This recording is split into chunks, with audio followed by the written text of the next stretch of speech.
Hello everyone, this is Swapnika Valmiki. Welcome to Swapnika TV. Hostel fees కూడా pay చేయలేని Chandrababu Naidu intermediate fail అయినా కూడా యావత్తు రాష్ట్రాన్నే శాసించే ముఖ్యమంత్రిగా ఎలా ఎదిగాడు? 1996లో వైఎస్ రాజశేఖర రెడ్డి అప్పుల వల్ల ఇంటిని అమ్మకానికి పెడితే ఆ ఇంటి అమ్మకంలో 50% వాటా ఇవ్వాలని చంద్రబాబు ఎందుకు కండిషన్ పెట్టాడు? దీనికి వైఎస్ రాజశేఖర రెడ్డి ఎందుకు తల ఊపాడు? తన సొంత మామయ్య అయిన ఎన్టీఆర్ని చంద్రబాబు నిజంగానే చెప్పులతో కొట్టించాడా? ఎన్టీఆర్ని చంద్రబాబు వెన్నుపోటు పొడిశాడా? తన రాజకీయ భవిష్యత్తుకి అడ్డు తగలకూడదని లక్ష్మీ పార్వతిని నందమూరి కుటుంబానికి దూరం చేశాడా? నారా భువనేశ్వర్తో పిల్లలు కననని చంద్రబాబు కుటుంబం అందరి ముందు తెగేసి చెప్పాడా? అసలు నారా లోకేష్ చంద్రబాబు కొడుకు కాదా? ఇలాంటి ఎన్నో విషయాల గురించి ఈ వీడియోలో క్లుప్తంగా తెలుసుకుందాం. అలాగే స్కిల్ స్కామ్ గురించి కూడా ఈ వీడియోలో తెలుసుకుందాం. ఫస్ట్ టైం ఎవరైనా మన ఛానల్ని చూస్తుంటే తప్పకుండా సబ్స్క్రైబ్ చేసుకోండి. ఫస్ట్ లైక్ చేసి షేర్ చేసేయండి. ఎందుకంటే ఈ వీడియో చాలా ఇంట్రెస్టింగ్గా, లెంతీగా, అలాగే ఇన్ఫర్మేటివ్గా కూడా ఉంటుంది. కనుక లైక్ చేసి షేర్ చేసేయండి. సో ఇక లేట్ చేయకుండా వీడియోలోకి వెళ్ళిపోదాం. 1950 ఏప్రిల్ 20వ తేదీన చిత్తూరు జిల్లా నారవారిపల్లెన మారుమూల గ్రామంలో పుట్టాడు చంద్రబాబు నాయుడు. తండ్రి ఖర్జూర నాయుడు, తల్లి అమలమ్మ. చంద్రబాబు నాయుడుది ఒక వ్యవసాయ కుటుంబం. తమ గ్రామంలో స్కూల్ లేకపోవడంతో పక్కనున్న శేషాపురం అనే గ్రామానికి ప్రతిరోజు 5 కిలోమీటర్లు నడుచుకుంటూ వెళ్ళి 9వ తరగతి వరకు చదువుకున్నాడు.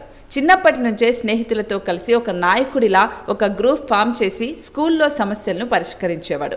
ఆ తర్వాత 10వ తరగతి తిరుపతిలోని ప్రభుత్వ స్కూల్లో పూర్తి చేశాడు చంద్రబాబు. ఆ తర్వాత ఇంటర్లో సిఈసి గ్రూప్ తీసుకున్నాడు. అలా ఇంటర్ చదవటానికి తిరుపతి హాస్టల్లో చేరాడు. కానీ చంద్రబాబు తండ్రి వ్యవసాయం చేయడంతో అప్పులు తప్ప డబ్బులుండేవి కావు. ఎలాగైనా ఇంటర్ చదవాలని తిరుపతిలోనే ఉంటూ హాస్టల్ ఫీజు కోసం ఒక బెల్లం దుకాణంలో వర్కర్గా పనిచేశాడు చంద్రబాబు. అలా ఒక పక్క ఇంటర్, కాలేజ్ అవ్వగానే షాప్లో పనిచేస్తూ ఉండేవాడు చంద్రబాబు. కాలేజ్ అవ్వగానే షాప్కి వెళ్ళేవాడు. షాప్లో 8 గంటల వరకు పనిచేసి ఆ 8కి షాప్ మూసిన తర్వాత అప్పుడు హాస్టల్కి వెళ్ళి కొంచెం సేపు చదువుకునేవాడు. కాలేజు, షాపు, హాస్టల్ తప్ప చంద్రబాబుకి ఇక వేరే ధ్యాస లేదు. ఇంటర్లో తన స్నేహితులు సినిమాకి పిలిచినా వెళ్ళేవాడు కాదు. బాగా చదవాలి, అమ్మా నాన్నని బాగా చూసుకోవాలనే ధ్యాస తప్ప మరే ధ్యాస చంద్రబాబుకి చిన్నప్పుడు ఉండేది కాదు. అలా ఉన్న తరుణంలోనే ఇంటర్ ఎగ్జామ్స్ వచ్చాయి. కానీ ఎగ్జామ్స్కి ముందు చంద్రబాబు అమ్మకి ఆరోగ్యం బాగాలేదు. బ్రతకడం కష్టం, నిన్ను చూడాలంటుంది అంటే తప్పక ఇంటర్ ఎగ్జామ్స్కి బ్రేక్ ఇచ్చి గ్రామానికి వెళ్ళాడు చంద్రబాబు. ఇలా చంద్రబాబు ఫస్ట్ ఇయర్ ఎగ్జామ్స్ రాయలేకపోయాడు. ఆ తర్వాత సప్లిమెంటరీ ఎగ్జామ్స్ రాసి ఇంటర్ పూర్తి చేశాడు. ఆ తర్వాత తిరుపతిలోని శ్రీ వెంకటేశ్వర యూనివర్సిటీలో BAలో అడ్మిషన్ తీసుకున్నాడు. ఈ యూనివర్సిటీలోనే మిత్రులతో కలిసి చంద్రబాబు యువజన సంఘాలు ఏర్పాటు చేశాడు. ఈ యువజన సంఘాలు చుట్టుపక్కల ప్రాంతాల్లో పర్యటించి ఆయా గ్రామాల్లో ఉన్న సమస్యలను ప్రభుత్వం దృష్టికి తీసుకెళ్లేవాడు చంద్రబాబు. చిన్న చిన్న సమస్యలైతే చంద్రబాబే ఆ సమస్యలను పరిష్కరించేవాడు. అలా నారావారి పల్లెతో పాటు చుట్టుపక్కల ప్రాంతాలకు రోడ్డు సౌకర్యం సరిగ్గా లేకపోవడంతో చాలాసార్లు స్థానిక ఎమ్మెల్యే దృష్టికి తీసుకువెళ్లాడు. కానీ ఫలితం లేకపోవడంతో స్వయంగా చంద్రబాబే రంగంలోకి దిగాడు. యువజన సంఘాలతో కలిసి ఆ గ్రామాలను ఒక్క తాటిపైకి తీసుకొని వచ్చాడు. అలా గ్రామస్తుల సహకారంతో కేవలం వారం రోజుల్లోనే రోడ్డు నిర్మించారు. ఇలా ఎన్నో ఏళ్లుగా రోడ్డు లేని ఊరికి, అలాగే తన సొంత ఊరికి రోడ్డు సౌకర్యం రావడంతో చిన్న వయసులోనే చంద్రబాబుకి మంచి పేరు వచ్చింది. సొంత ఊరిలోనే కాకుండా చుట్టుపక్కల ఊర్లలో కూడా చంద్రబాబుకి మంచి పేరు వచ్చింది. అలా తన సేవా కార్యక్రమాలు చిత్తూరంతా విస్తరించాయి. యువజన సంఘాన్ని మరింత పెంచుకుంటూ యువతలో 21 ఏళ్ల వయసులోనే మంచి ఫాలోయింగ్ తెచ్చుకున్నాడు చంద్రబాబు. ఆ తర్వాత స్వయంగా అప్పటి అధికారంలో ఉన్న కాంగ్రెస్ పార్టీ చంద్రబాబుని పార్టీలోకి ఆహ్వానించింది. అలా 21 ఏళ్ల వయసులో పులిచెర్ల సమితి యూత్ ప్రెసిడెంట్గా కాంగ్రెస్ తరపున ఎన్నికయ్యారు. చంద్రబాబు ఇలా 21 ఏళ్ల వయసులో ప్రేమ, పెళ్లి, సరదాలు, ఎంజాయ్మెంట్స్ ఇవన్నీ పక్కన పెట్టి నా ఊరికి మంచి చేయాలి అని తన భుజాల మీద బాధ్యత వేసుకున్నాడు చంద్రబాబు. అలా కాంగ్రెస్లో చేరి 1978లో జరిగిన అసెంబ్లీ ఎన్నికల్లో చంద్రగిరి నియోజకవర్గం నుంచి ఎమ్మెల్యేగా పోటీ చేశాడు. చంద్రబాబుకి పోటీగా రెడ్డి కాంగ్రెస్ తరపున బాలసుబ్రహ్మణ్యం చౌదరి, జనతా పార్టీ తరపున పట్టాభిరామ చౌదరి ఎమ్మెల్యేగా పోటీ చేశారు. వీరిద్దరూ చంద్రబాబుతో పోలిస్తే బాగా ధనవంతులు. వీళ్ళిద్దరూ కార్లలో తిరిగి ఎన్నికల ప్రచారం చేస్తుంటే చంద్రబాబు మాత్రం కాలినడకన కొంతమంది స్నేహితులతో ప్రచారం చేశాడు. అలా తన రాజనీతితో వీళ్ళ ఇద్దరిని ఓడించి 2250 ఓట్ల మెజారిటీతో గెలుపొందారు. 1978 ఎన్నికల్లో కాంగ్రెస్ అధికారంలోకి వచ్చి చెన్నారెడ్డి ముఖ్యమంత్రి అయ్యాడు. కానీ ఎమ్మెల్యే పదవి చంద్రబాబుకి సంతృప్తిని ఇవ్వలేదు.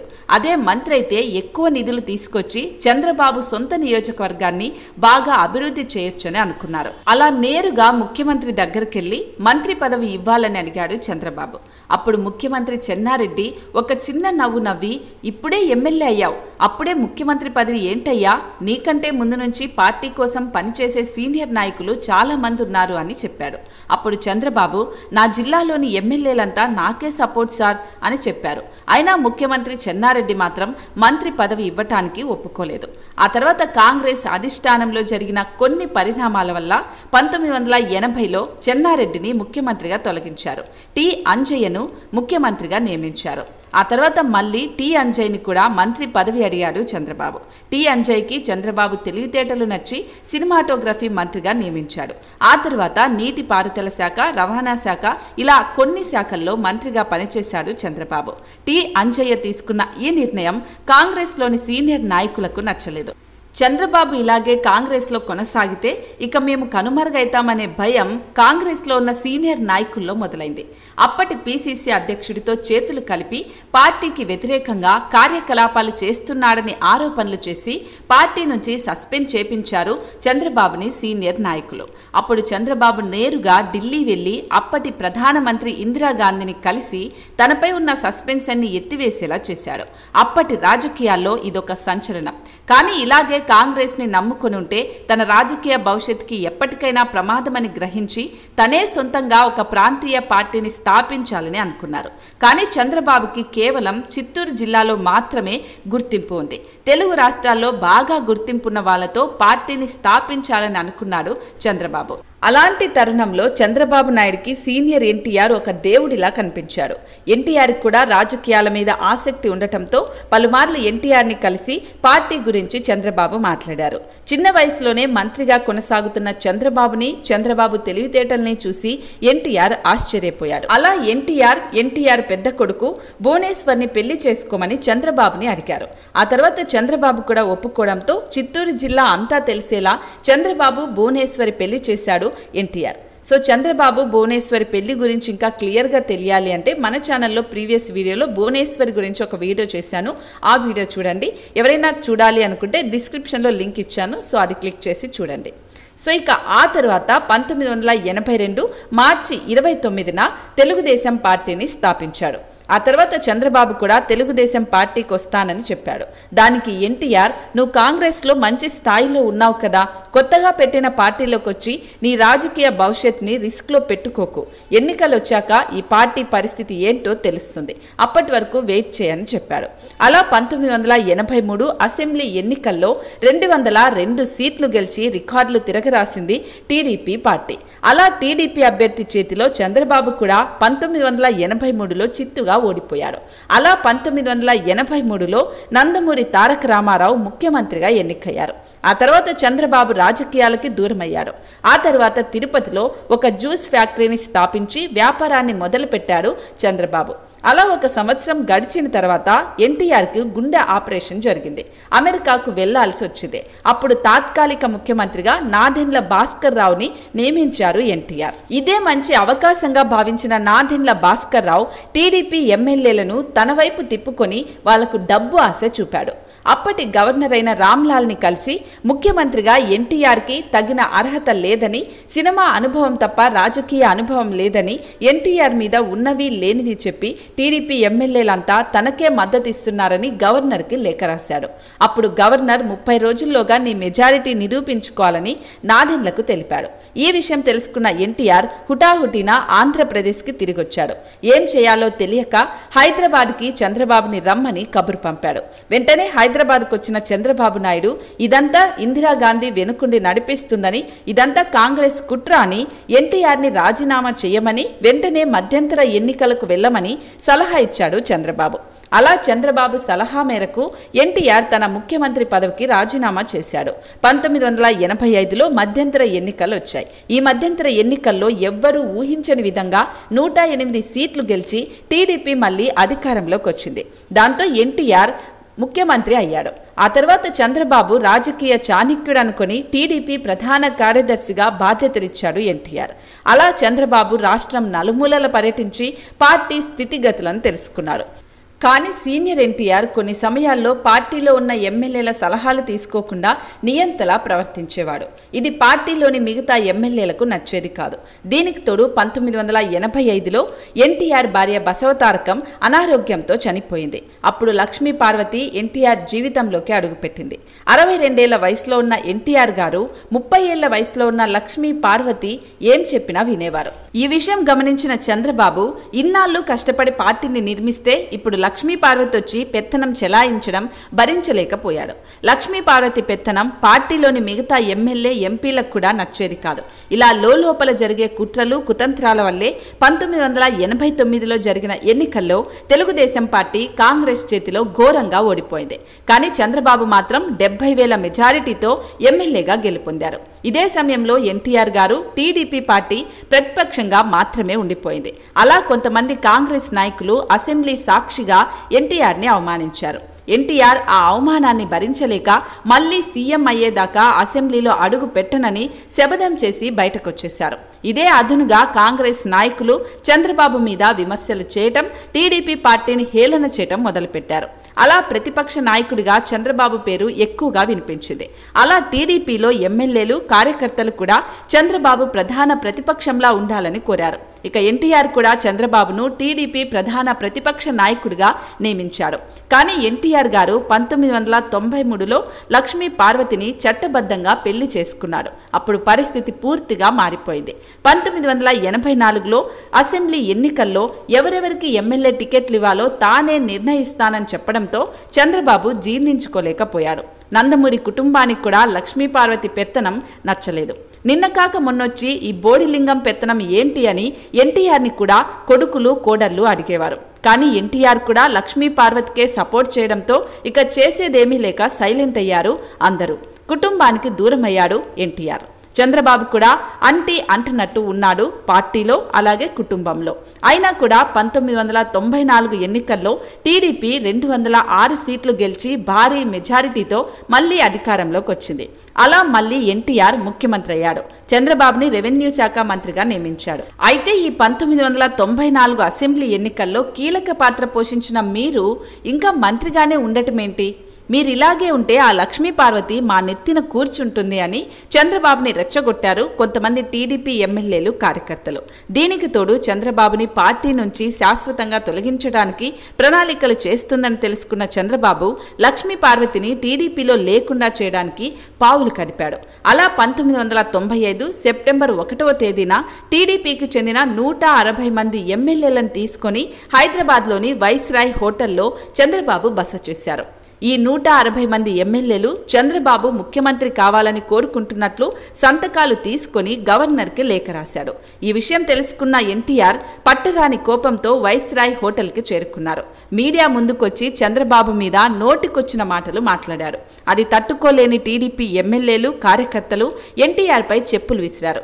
ఇలా చెప్పులు విసిరడం తీవ్ర అవమానంగా భావించిన ఎన్టీఆర్ కన్నీళ్లతో అక్కడి నుంచి వెళ్లిపోయారు. అలా చంద్రబాబు 1995 సెప్టెంబర్ 1వ తేదీన ముఖ్యమంత్రిగా బాధ్యతలు చేపట్టారు. ఈ అవమానాన్ని తట్టుకోలేక లక్ష్మీ పార్వతి ముందు తల ఎత్తుకోలేక రోజురోజుకి మద్యానికి బానిసై అనారోగ్యంతో 1996 జనవరి 18న ఎన్టీఆర్ గారు చనిపోయారు.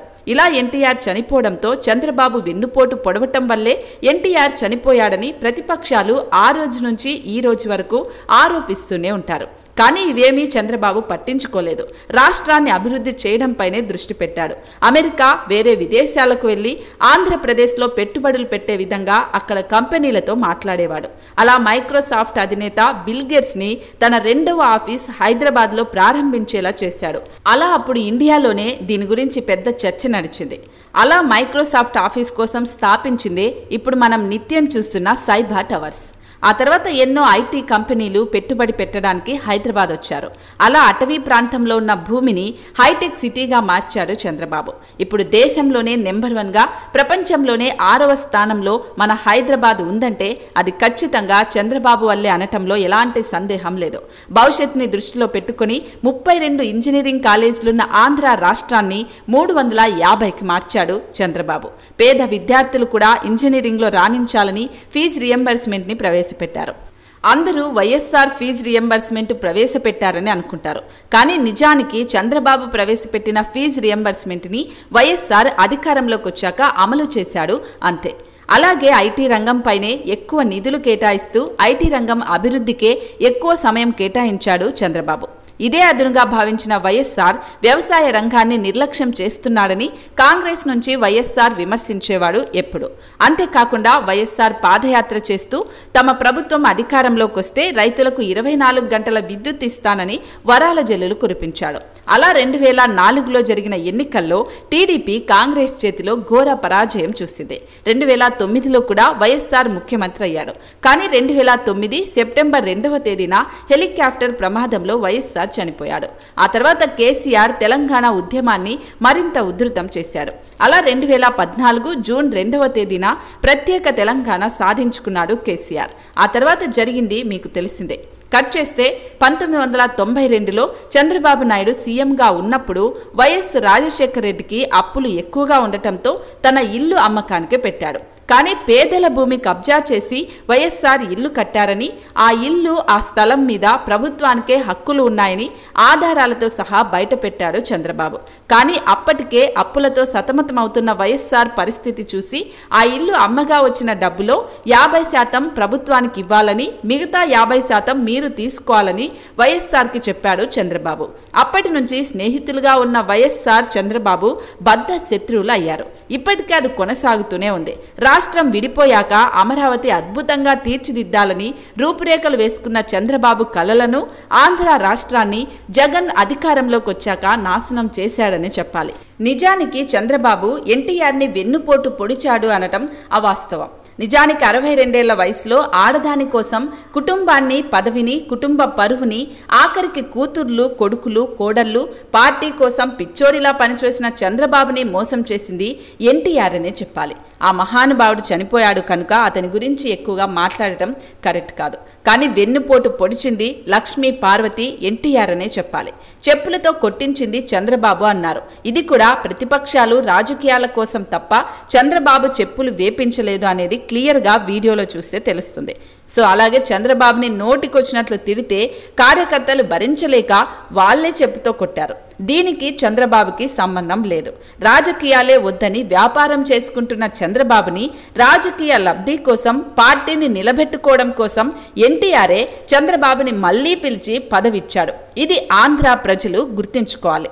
సీఎం పదవి కోసం భువనేశ్వర్ని పెళ్లి చేసుకున్నాడు, ఎలిమినేటి మాధవ్ రెడ్డిని చంపాడు, ఎన్టీఆర్కి వెన్నుపోటు పొడిచారు, బాలయ్యని పక్కదారి పట్టిస్తున్నాడు. ఇలాంటి మాటలన్నీ ప్రతిపక్షాలు రాజకీయ లబ్ధి కోసం చేస్తున్న ఆరోపణలు తప్ప ఇందులో 1% కూడా నిజం లేదు.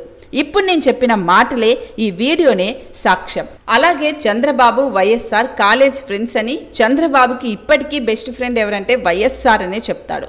అలాంటి వైఎస్ఆర్ కొడుకు జగన్ అంటే చంద్రబాబుకి ఎందుకు ఇష్టం లేదు? ఎందుకంటే జగన్ చేస్తుంది అవినీతి, అభివృద్ధి కాదు. అనుభవజ్ఞులైన చంద్రబాబు లాంటి వాళ్ళు ఉంటే రాష్ట్రానికి బాగుంటుంది అనేది చంద్రబాబు ఆలోచన. సో ఇలా ఆర్గనైజ్డ్ అయ్యాడని స్కిల్ డెవలప్మెంట్ కేసులో తనకు సంబంధం లేకున్నా ఇరికించి ఆ వయసులో తనని జైలు పాలు చేశాడు. ఈ వీడియో గురించి కూడా నేను గతంలో పెట్టాను, మన ఛానల్లో చూడండి. అలాగే నారా లోకేష్ పుట్టుక గురించి కూడా నేను భువనేశ్వర్ వీడియోలో క్లియర్గా చెప్పాను. ఎలిమినేటి మాధవ్ రెడ్డికి సంబంధించిన వాడా లేకపోతే చంద్రబాబుకి పుట్టినవాడా నారా లోకేష్ అని చెప్పాను. అది కూడా ఎవరైనా చూడాలనుకుంటే డిస్క్రిప్షన్లో లింక్ ఉంది, చూడండి. సో ఫైనల్గా నేను చంద్రబాబు చాలా గొప్ప వ్యక్తి అని నేను చెప్పట్లేదు. చంద్రబాబు కూడా అవినీతి చేసిండొచ్చు, కానీ వైఎస్ఆర్ కూడా పేదల భూములు కబ్జా చేశాడు. ఇక జగన్ గురించి చెప్పనవసరమే లేదు. ప్రతి రాజకీయ నాయకుడు అధికారంలో ఉండగానే కొన్ని రాళ్ళు వెనకేసుకుంటారు, అది ఖచ్చితంగా వాళ్ళు చేసేదే. కానీ ఫైనల్గా ప్రజలకు కావాల్సింది అభివృద్ధి. ఏ నాయకుడు ఉంటే అవుతుందో మీరే గ్రహించండి. ఈ 5 ఏళ్ల జగన్ పాలన 40 ఏళ్ల చంద్రబాబు పాలన ఒక్కసారి కంపారిజన్ చేయండి. దారి తప్పుతున్న రాష్ట్రాన్ని గాడిలో పెట్టాలంటే చంద్రబాబే కావాలి. అనుభవం కావాలి, అభివృద్ధి కావాలి అంటే ఖచ్చితంగా ఇక వైఎస్ఆర్ ముఖం చూసి ఒక్క ఛాన్స్ ఇచ్చిన జగన్ని పక్కన పెట్టి ఇప్పుడు మనకు ఆంధ్రప్రదేశ్ అభివృద్ధి అవసరం. అభివృద్ధి కావాలంటే చంద్రబాబే రావాలి. చంద్రబాబుకే ఓటు వేయాలి. అప్పుల ఆంధ్ర మళ్ళీ మన దేశంలో నెంబర్ 1లోకి రావాలి. ఇవన్నీ జరగాలంటే ఏప్రిల్లో జరగబోయే అసెంబ్లీ ఎన్నికల్లో టీడీపీకే ఓటు వేయండి. ఎందుకు నేను టీడీపీకే ఓటు వేయండి అని అంటున్నాను అంటే, చంద్రబాబు, వైఎస్ఆర్ వీళ్ళిద్దరూ అనుభవజ్ఞులైన వ్యక్తులు, ముందు చూపు ఉన్న వ్యక్తులు, ప్రజల కోసం, రాష్ట్రం కోసం పనిచేసే నాయకులు. వీళ్ళిద్దరిలో ఇప్పుడు వైఎస్ఆర్ లేరు కాబట్టి చంద్రబాబు ఒక్కరే ఉన్నారు కాబట్టి చంద్రబాబుకి, టీడీపీకి ఓటు వేయమని చెప్తున్నాను. ఒకవేళ వైఎస్ఆర్ ఉంటే ఖచ్చితంగా వైఎస్ఆర్కే ఓటు వేయమని చెప్పేదాన్ని. వైఎస్ఆర్ లేరు కనుక చంద్రబాబుకి ఓటు వేయమంటున్నాను. ఇప్పుడున్న పరిస్థితుల్లో మనం చంద్రబాబుకి, టీడీపీకి ఓటు వేస్తున్నాం అన్నది ఇంపార్టెంట్ కాదు. మన రాష్ట్రం కోసం, మన అప్పుల రాష్ట్రం మళ్ళీ నెంబర్ 1 రాష్ట్రంగా రావాలి అంటే అదొక చంద్రబాబు వల్లే అవుతుంది ప్రస్తుతం ఉన్న పరిస్థితుల్లో. కాబట్టి చంద్రబాబుకి, టీడీపీకి ఓటు వేయమని చెప్తున్నాను. దయచేసి ఇది ఆంధ్ర ప్రజలు, అలాగే ఎవరైతే నన్ను కామెంట్స్ చేస్తూ ఉంటారో వాళ్ళు కూడా ఒకసారి గమనించండి. ఫైనల్గా ఒకటే చెప్తున్నా, నాకు జగన్ అంటే కోపం లేదు, చంద్రబాబు అంటే ఇష్టం లేదు, పవన్ కళ్యాణ్ అంటే ప్రేమ అసలే లేదు. కేవలం ఆంధ్రప్రదేశ్ రాష్ట్రం గురించి, అభివృద్ధి గురించి మాత్రమే ఆలోచించి ముందు చూపున్న వ్యక్తి, అనుభవజ్ఞులైన వ్యక్తి అయిన చంద్రబాబుకి ఓటు వేయమని చెప్తున్నాను. అంతకుమించి ఇంకేం లేదు. ఈ వీడియోలో నేను చంద్రబాబు మీద వస్తున్న ఆరోపణలు, ఎన్టీఆర్కి వెన్నుపోటు పొడిచాడు, ఇలాంటివన్నింటి గురించి కూడా క్లియర్గా చెప్పాను. కాబట్టి ఐ థింక్ మీకు చంద్రబాబుకు సంబంధించిన అన్ని విషయాల గురించి తెలిసాయని అనుకుంటున్నాను. మరి ఈ వీడియో మొత్తం చూసిన తర్వాత మీకేమనిపించింది కూడా డెఫినెట్లీ వీడియో కింద కామెంట్ చేయండి. అలాగే ఇంతకుముందు నేను చెప్పిన విధంగా ఇప్పుడు మనకి ఆంధ్రప్రదేశ్ అప్పుల రాష్ట్రం నుంచి బయటపడాలి అంటే ఖచ్చితంగా చంద్రబాబు అనే వ్యక్తే ఖచ్చితంగా ఉండాలన్నది కూడా మీరు గుర్తుపెట్టుకోండి. ఇంతకు మించి నేను ఇంకెక్కువ చెప్పను. ఈ వీడియో చూసిన తర్వాత మీకేమనిపించిందో డెఫినెట్లీ వీడియో కింద కామెంట్ చేయండి. అలాగే ఇంకా ఏమైనా మిస్ అయ్యానా అనేది కూడా కామెంట్ చేయండి. జై హింద్.